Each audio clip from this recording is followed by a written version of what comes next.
Welcome to Manual Mode, where we read the manual so you don't have to. This episode covers Tetris for the Nintendo Entertainment System, developed and published by Nintendo, first released in North America in 1989 and in Europe in 1990. Tetris began in 1984 when Alexei Pajitnov created the original text-based version on the Soviet-made Electronica 60 computer. Its name blends the words tetra and tennis, with tetra meaning 4, since every piece is made of 4 connected squares, and tennis being Alexei's favorite sport. Those 4 square arrangements form the 7 shapes known as tetrominos, a simple idea that's instantly understandable and surprisingly addictive. The game soon spread to IBM-compatible PCs and then to other home computers, where ports on systems like the Commodore 64, Amiga, and Macintosh replaced the original's plain text characters with the now familiar look of the game, a tall playing field, distinct colors for each of the 7 pieces, and a clean, grid-based layout. By the late 80s, Tetris had become a global phenomenon, and also the subject of one of the most complicated licensing battles in video game history. The rights to Tetris were originally controlled by Soviet authorities, and Nintendo secured the exclusive home console license directly from them, a deal that forced Tengen, a division of Atari, to recall its own unlicensed version just 4 weeks after release.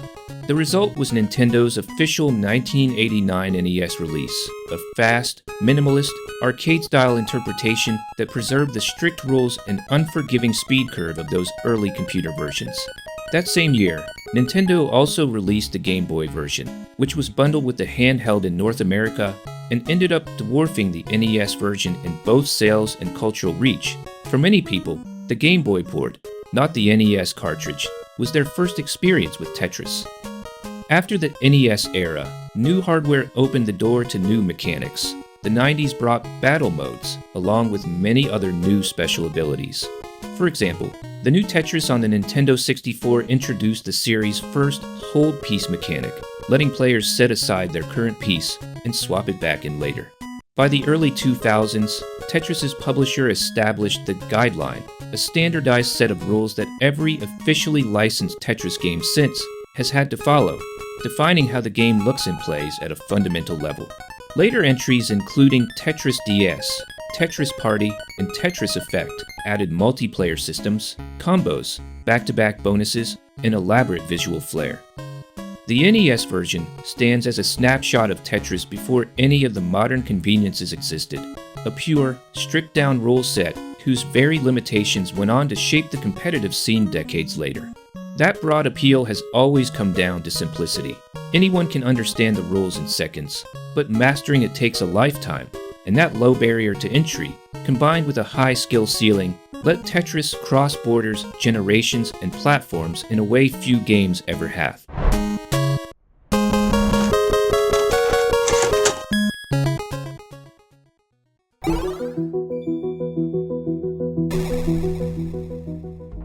After pressing Start on the title screen, you can select game type A or B by pressing left or right on the D-pad. Pressing up or down will cycle through the music options. After you've locked in your selections, press Start to proceed. Pressing B will return to the title screen. If you selected game type A, you can now select a level using the D-pad. Pressing Start will launch the game, or pressing B will return to the previous step. If you selected game type B, you can toggle between the level and height grids by pressing A. Once gameplay begins, the D-pad handles the movement of the falling tetromino. Left or right moves the piece one space in that direction. Down triggers a soft drop, accelerating the speed of the piece's descent. The A button rotates the tetromino clockwise 90 degrees. The B button will rotate it counterclockwise. During the game, the Start button pauses and resumes play. Select toggles the next piece preview on and off. Finish a game with a top 3 score in either A-type or B-type, and you can enter a name up to 6 characters long. Using up or down will cycle through the alphabet.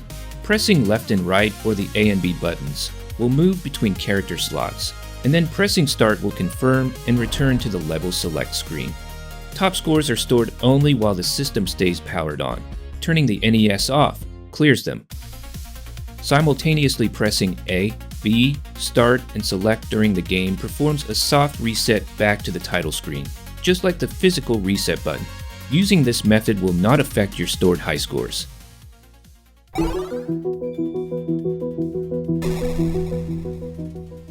Gameplay consists of the 7 types of tetrominoes randomly falling from above. Your job is to arrange them into complete horizontal lines, causing them to disappear and preventing the stack from reaching the top of the playfield. The challenge comes from reacting to the ever-changing sequence of pieces, managing the rising stack, and staying in control as speed increases, requiring pure reflexes, pattern recognition, and efficient decision-making. Clearing 2 lines at once is a double, 3 is a triple, and 4 lines at once with the eyepiece is considered a Tetris, the highest scoring clear of all. The game starts out slow, but by level 29, pieces start falling at the top speed of 1 row per frame, so human reflexes becomes the real challenge. In game type A, every 10 lines you clear causes the level of difficulty to increase, resulting in the blocks falling incrementally quicker. And when your stack gets close to the top, the soundtrack speeds up, adding to the ever-growing tension. The game gives you 2 ways to play, each with its own unique challenge. Game type A is the classic endless marathon. You pick a starting level and it just keeps going until you top out, so the challenge is all about endurance and consistency. Game type B, on the other hand, is a fixed 25-line challenge. You still choose a starting level, but you also pick a height setting that determines how much garbage is already stacked on the playfield, anywhere from a clean board to a messy pile of pre-placed blocks. Clear all 25 lines and you're done. So it's less about survival and more about squeezing out the highest score you can under tougher starting conditions. You have 6 height values to choose from, ranging from 0 to 5, corresponding to 0, 3, 5, 8, 10, or 12 pre-placed lines. Everything you need to track during a game is laid out right on the screen. The main action happens in the playfield, the familiar 10x20 grid where all the pieces fall. Just beside it, the game reminds you which game type you are currently playing. The lines counter works differently depending on the mode. In A-type, it simply counts how many lines you've cleared so far, while in B-type, it counts down from the 25 lines you need to finish the stage. To the right of the playfield, you'll find your current score, along with the top score to beat. The statistics box keeps a running tally of how many of each tetromino has appeared during the current play session. The next window shows the upcoming piece so you can plan ahead. The level indicator represents the current speed of the game. In game type A, it rises after every 10 lines cleared, or in B type, it matches the starting level you selected. And if you're playing game type B, you'll also be shown the height setting you selected. Points come from clearing lines and from soft dropping pieces. The farther a piece falls while pressing down, the more bonus points it earns, at a rate of 1 point per row. Multi-line clears are the fastest way to raise your score. Doubles, triples, and Tetrises all pay out far more than single lines, and your current level multiplies every line clear value. Both A-type and B-type use the same scoring table. At level 0, a single is worth 40 points, a double 100, a triple 300, and a Tetris 1200. Each level increases these values. By level 9, a Tetris is worth 12,000 points, and levels 10 and above continue the same upward pattern. In game type B, clearing all 25 lines adds a bonus to your score. Your starting level times 1,000, plus your chosen height setting times 1,000. The NES version of Tetris offers 3 music options to choose from, along with an option for no music at all. The first option is the now iconic theme based on the Russian folk song Korobeniki, with a brisk, driving melody that's become almost synonymous with Tetris in pop culture.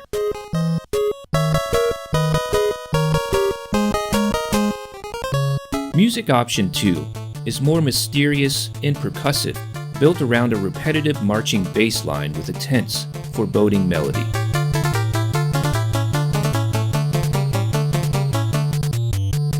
Option 3 is the most subdued and folk-like of the 3, with a slower, wistful, almost lullaby-like quality that contrasts with the urgency of 1 and the moodiness of 2.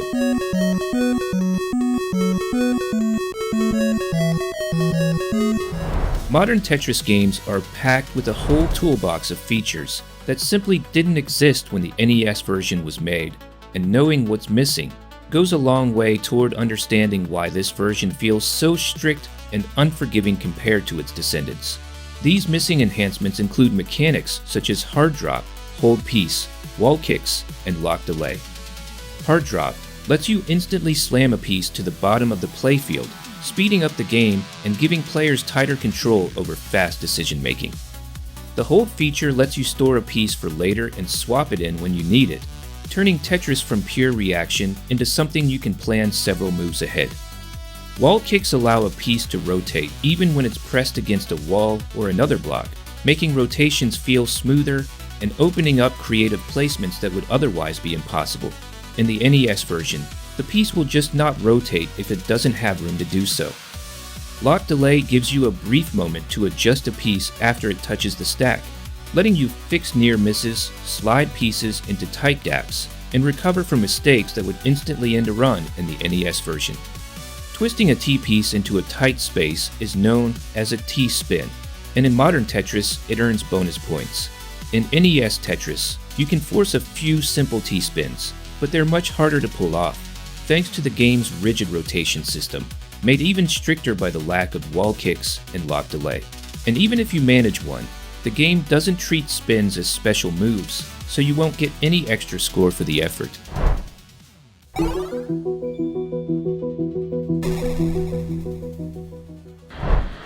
A few simple habits can make the NES version of Tetris feel far more manageable, especially as the speed climbs. These tips focus on keeping your stack under control, choosing smarter placements, and using the game's quirks to your advantage so you can stay alive longer and score higher. Build your stack on the left and leave one open column on the right. The eyepiece favors the right side when rotated vertically, making this setup ideal for consistent Tetrises. Use both of the rotate buttons effectively. You'll want to use the shortest rotation path for each piece, crucial at high speed, since there's no wall kick to bail you out of a bad rotation. One turn clockwise is much more efficient than 3 counterclockwise rotations. If you're waiting on an eyepiece for a Tetris, clear singles or doubles to keep the stack low rather than stacking up and hoping. A shorter stack buys more time and more options until you get the eyepiece you need to fill the gap. This technique is known as burning. Avoid jagged peaks. Smooth surfaces mean more placement options and fewer panic moments as the game's speed rapidly increases. To increase the challenge, hold A and press start on the level select screen to begin 10 levels higher than your selection, a good way to practice high-speed play without grinding up to it. Even without wall kicks, skilled players can still slide a piece sideways under an overhang, known as a tuck. Basic spins can also be pulled off without modern lock delays, just with far less margin for error than in modern games. If you want to survive level 19 and beyond in NES Tetris, you'll need to use some advanced techniques. Once the drop speed maxes out, just holding left or right isn't fast enough due to the game's built-in delayed auto shift, known as DAS. The D-pad waits approximately 16 frames before it starts auto-repeating, then repeats every 6 frames, too slow to cross the board in time. To overcome this delay, the pro players use hypertapping, a method of rapidly tapping the D-pad, or rolling, which involves using a rolling finger technique against the controller to move the pieces at a much faster rate. Just as important is a technique called DAS charging. The 16-frame movement delay before auto-repeating only happens if you start holding the direction after the piece appears. If you're already holding left or right before the new piece shows up, like during the final moments of placing the previous piece or during the brief pause between pieces, the charge does not reset. It carries the charge forward, so the instant the new piece spawns, it's already moving at full speed without the initial delay. At the game's highest speeds, skipping that initial pause is the difference between making your placement in time and topping out. Together, hypertapping, rolling, and dash charging are what let the best players survive deep into the kill screen levels, where every single frame matters.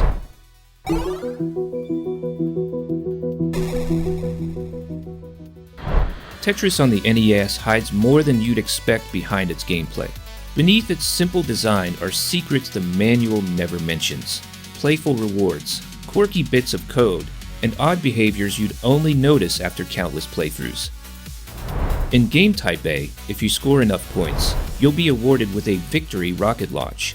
Your ending depends entirely on your final score, and the game rewards stronger performances with more elaborate launches. Scores over 30,000 trigger the Vostok rocket. Earning over 50,000 points launches the Voskhod. Breaking 70,000 brings out the Soyuz. And scoring over 100,000 points upgrades the finale to the Buran spacecraft, the Soviet space shuttle that's often mistaken for the NASA shuttle. Finally, if you push past 120,000 points, then you unlock the grand finale. What looks like a UFO sits on the launch pad, but instead of that lifting off, the entire St. Basil's Cathedral launches into the sky instead. In Game Mode B, the ending you receive after clearing 25 lines is determined by your starting level and chosen height. The level determines which creatures or objects travel behind St. Basil's Cathedral, with the height setting how many, anywhere from 1 at height 0 up to 6 at height 5. Level 0 sends dragonflies flying past the towers. A flock of white birds fly across in Level 1. Level 2 brings penguins waddling by. UFOs are featured drifting overhead in Level 3. Level 4 shows pterodactyls swooping across the skyline. Drifting blimps are rolled out in Level 5. Level 6 has ostriches trotting behind the cathedral. Flying red dragons are unleashed in Level 7. And Level 8 presents space shuttles cruising across the sky. Level 9 is considered the best ending, with each height adding a different Nintendo character to the celebration, starting with Kid Icarus playing violin at height 0. Link on flute is added at height 1. At height 2, Samus joins in on the cello. Donkey Kong appears pounding a bass drum at height 3. At height 4, Bowser is seen squeezing an accordion. And finally, the party is complete with Mario and Luigi dancing below a clapping Princess Peach at height 5. When NES Tetris randomly selects a Tetramino, it doesn't use the modern system where all 7 pieces are shuffled into a random order and dealt out before repeating, guaranteeing an eyepiece at least once every 12 pieces, known as the 7-bag system. Instead, it selects a random piece each time and only reselects one if that piece matches the last one, meaning there's seldom back-to-back matches, but also that there's technically no cap on piece droughts, making it possible to go 13, 30, or even 50 plus pieces without an eyepiece. That's why burning lines instead of waiting is genuinely sound advice in the NES version of Tetris. The rotation system in NES Tetris is asymmetric by design. It uses what's called a right-handed rotation system. Pieces don't have a neutral centered rotation state the way modern Guideline Tetris does, so several pieces sit slightly differently in their rotated states, favoring the right side. That's the underlying reason right side wells are favored for Tetrises. The entry delay between pieces is not constant. The pause after a piece locks and before the next one spawns gets longer the higher up the board the piece lands. Pieces locking in the bottom 2 rows start at a 10-frame delay, and every group of 4 rows above that adds 2 more frames to the delay, topping out at 18 frames. An additional 17 to 20 frames are added to the delay when lines are cleared. There's a code glitch you can exploit during the game's demo mode. Let the demo play out until the CPU is about to clear Tetris. If you press start at the exact moment the piece is placed for the Tetris, and then start a B-type game, you'll get a bonus head start. If your timing is correct, the screen will be flashing, and once you lock down your first piece, you'll be awarded extra points and a reduced line count, as if you scored a Tetris. A hidden unfinished 2-player mode is buried in the cartridge. The ROM secretly contains an abandoned competitive 2-player prototype, complete with working garbage attacks. It was never exposed in the retail game and can only be accessed through cheat devices or a ROM hack, though it has numerous display bugs in its unfinished state. There's an airplane and a helicopter hiding in the ending graphics that you'll never see in a normal game. Data mining the ROM reveals fully animated airplane and helicopter sprites among the B-type ending cast that are never actually triggered by any legitimate level and height combination. only reachable through ROM hacking.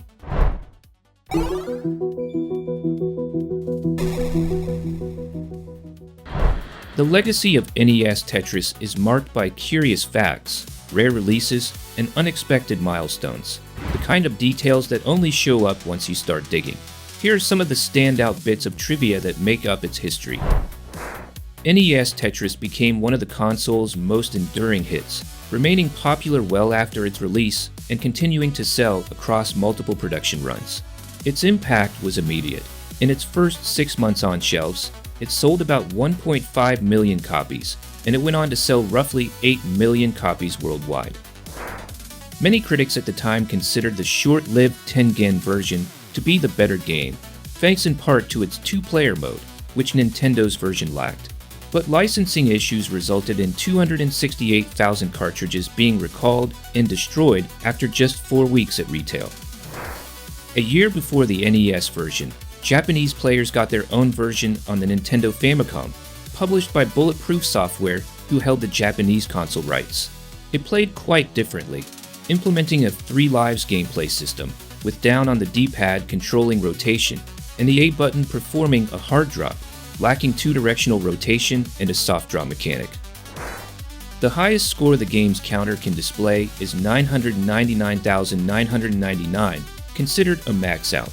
The first player to officially reach it was Harry Hong in April 2009, after 4 years of practice and what he later called a stroke of luck on his final pieces. At extremely high levels, the game encounters an integer overflow that scrambles the game piece's color palettes, causing them to appear in unintended ways. This visual glitch first shows up when the game hits level 138 and happens because the color palettes are being loaded from unrelated areas of memory. If pushed far enough, NES Tetris can crash from a scoring-related overflow that becomes possible after clearing roughly 1,550 lines, around level 155. This was long believed unreachable, until 13-year-old Willis Gibson, known as Blue Scooty, triggered the crash at level 157 in December of 2023, becoming the first player to push the game past its breaking point.